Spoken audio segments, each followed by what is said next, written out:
Hey, good morning to everybody. It's Daryl here. It's not so bright and early anymore. It's about 8 a.m. here in Connecticut on the East Coast. As you can tell, this is a different look for me. Okay, this is the idea. As I was here working out Friday morning, I was thinking back to some of the comments I got, especially on the Danny Masterson video, the one about 30 years to life isn't too long for him.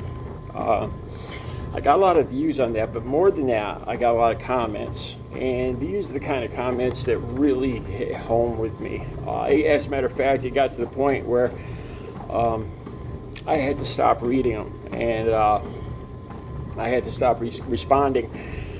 As I was responding, I was actually remembering some of the stuff that I had buried way down deep about, this went on, this abuse, me being abused by this cop slash ex-cop that was dating my mother.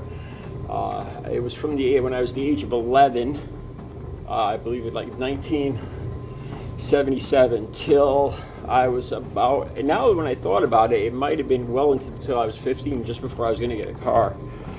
And as I was responding to these videos, somebody mentioned about me having PTSD, the way I react to the smell of that cologne and seeing the jeans that this guy wore, and it just made me think. And there's a lot I haven't talked about.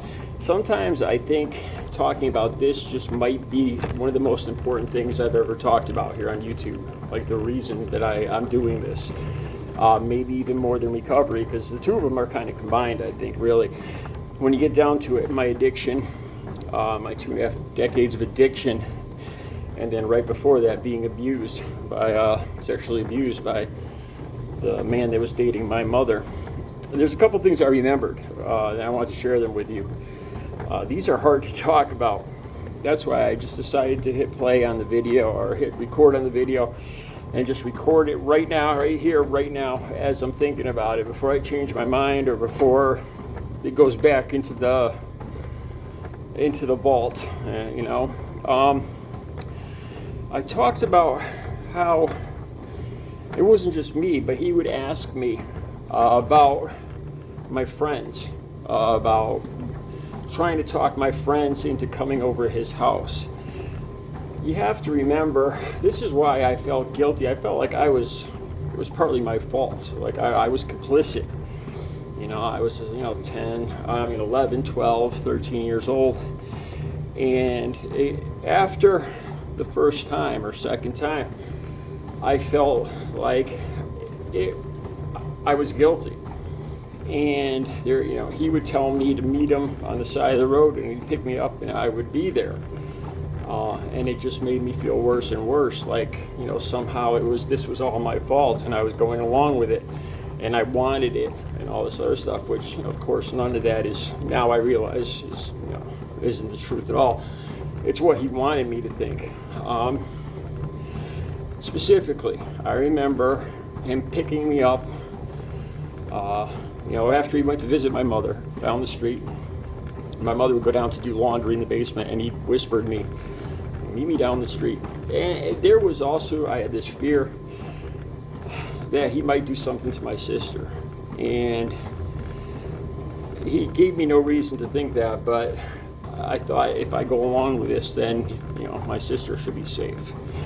So I met him down the street, and he took me up to his house. And I stripped down, and I was laying on his bed, because his thing was to service me. And it got to the point where when I was 14 that he knew I was revolting, that I didn't want to do this, that I was going to say something. I ended up hitting him with a baseball bat, but that's when Asteroids came out, the arcade game. And he'd actually give me a roll of quarters, like $10 in quarters, after he serviced me. And I would hold a Playboy in front of me, and I would just look at those pictures in the magazine as he was doing this, and then he would give me the change. And even at that age, I knew what a prostitute was. and it just made me feel worse and worse, And not only was I a prostitute, but I was a cheap prostitute at that. These are things that just ate at me. No 12 or 13 or 14-year-olds, male or man or boy or girl, should ever go through something like this.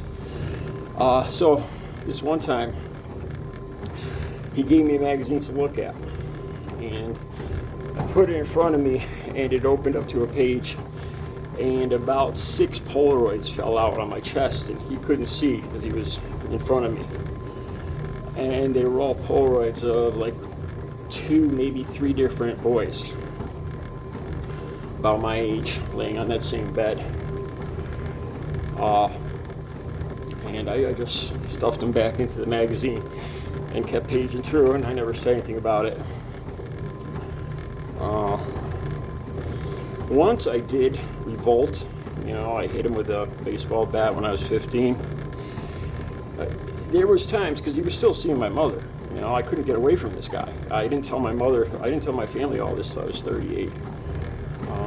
So I had to deal with this guy, in my house.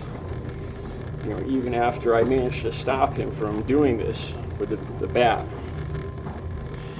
And I was dating a girl.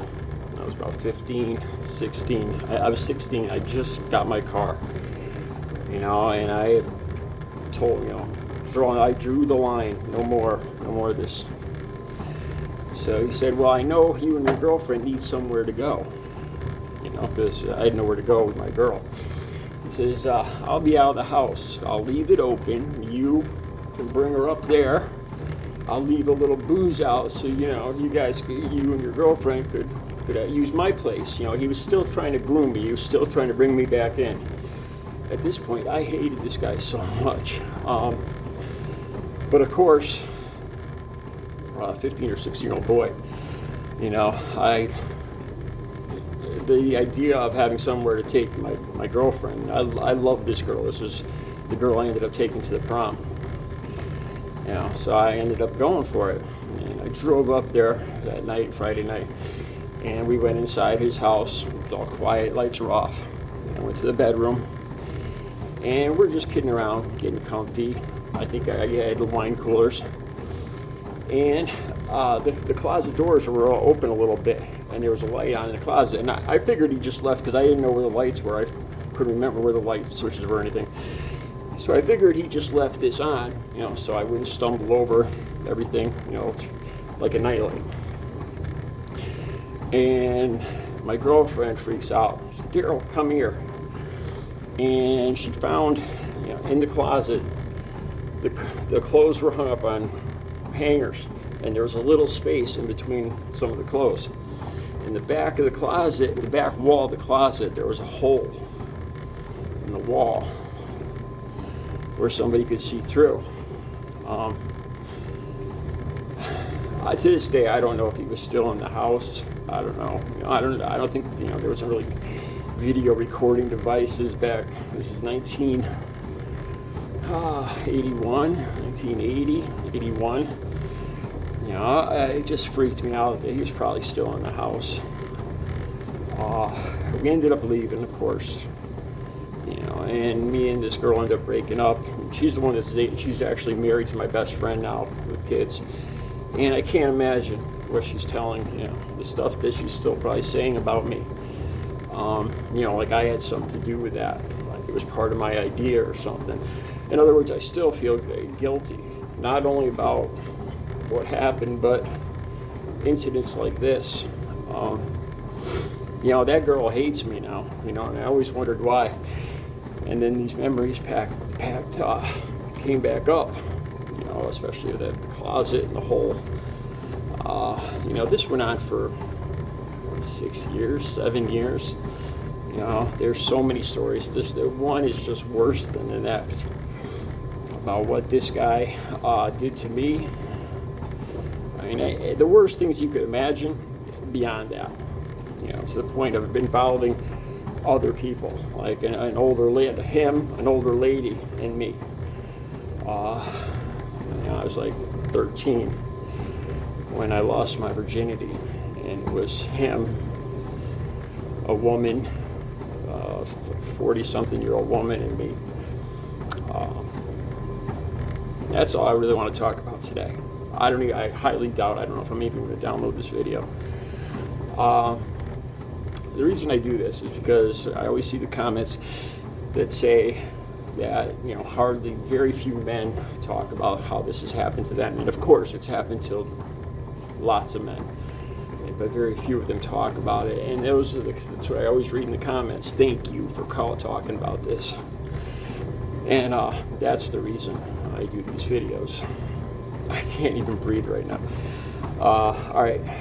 I'll talk to you guys later. I'll do another video this afternoon. I don't know if I'm going to download this or not. We'll see. Have a good Friday.